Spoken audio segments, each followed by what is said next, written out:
Welcome to today's fall prevention video. Our topic today is lifestyle changes. There are many things that you can do to help reduce your risk of falls. Today, I would like to mention a few so that we can get you to start thinking about other things that you can do in your own home. First, I would like to mention medications. Now, it's important to note that you should never change medications without talking to your doctor. But some people experience symptoms such as being lightheaded or dizzy on medications such as blood pressure medicines. This is generally due to a decrease in your blood pressure, causing you to be dizzy, off balance, or weak. Things that you can talk to your doctor about are changing the dose or changing when you take the medication. By changing when you take the medication, the decrease in blood pressure will occur when you are asleep. This way, you won't feel dizzy or lightheaded while you're up walking around. This significantly reduces your risk of falling. Another important thing to think about when reducing risk of falls is hydration. As we age, we don't become as thirsty as often. So, when we become dehydrated, the body becomes weak. If we are weak, it's easier to trip and fall.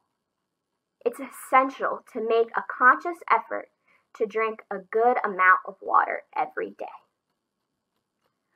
Other changes you can make include wearing non-slip shoes, avoiding shoes that don't fit you very well, or picking up loose rugs from around your house.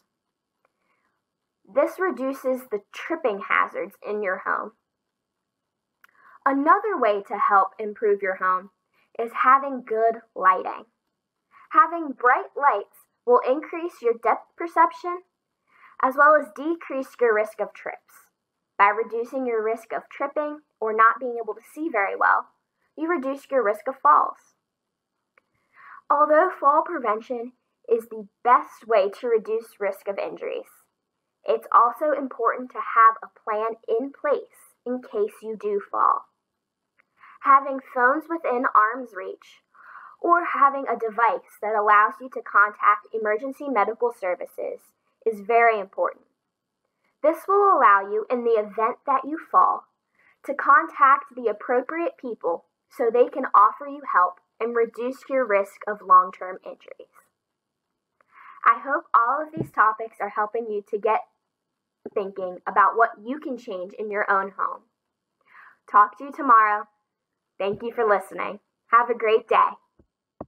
Hello, I am Steve Dillingham, Director of the U.S. Census Bureau. So far, 2020 has been an interesting and challenging year for everyone. It also continues to be a year of tremendous excitement and continuing success. I would like to take a moment to thank our many wonderful and dedicated employees and supporters who are working diligently across the nation to get everyone counted. We continue to refine and execute our operational plan, collecting and processing 2020 census data. Census Bureau leadership, employees, stakeholders, and partners are increasingly confident that by working together, we will achieve a complete and accurate count of persons residing in our great nation. And we are on the path to success. Despite the pandemic and other challenges, we are doing more than ever to get a response from everyone. Most households have already responded to the 2020 census, and the numbers increase daily. Still, our outreach continues, and our census takers are actively visiting remaining households that have yet to respond, with special efforts in hard-to-count communities. Furthermore, hundreds of thousands of committed partners and supporters with reach into every community are assisting. Together, we are making a difference, and a complete count is growing closer by the day. We appreciate your support in this shared vital mission.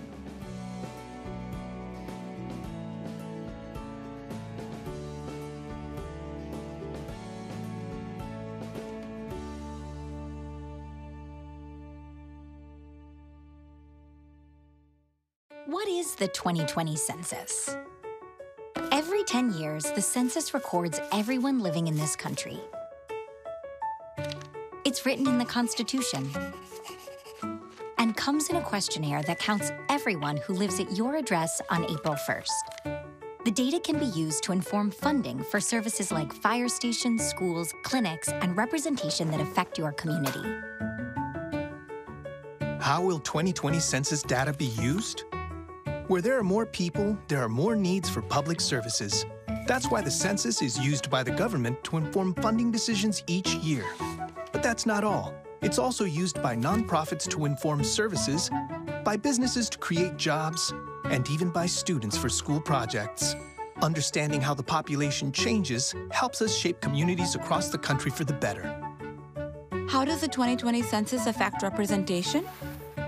There are 435 seats in the House of Representatives. These get distributed to the 50 states by population, and an accurate census response helps your state get the right amount of seats. States with smaller populations get at least one, while states with larger populations might get more.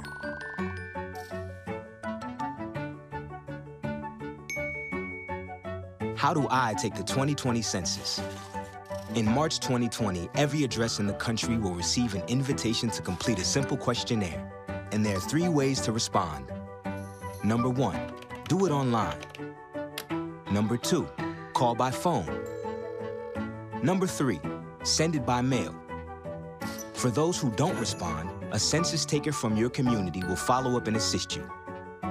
Is my 2020 census data safe? After sending your census response, your personal information is kept safe. By law, it can't be shared with any other government agency, law enforcement, or landlord. No one. So take your 2020 census with peace of mind. Shape your future. Start here. Visit 2020census.gov.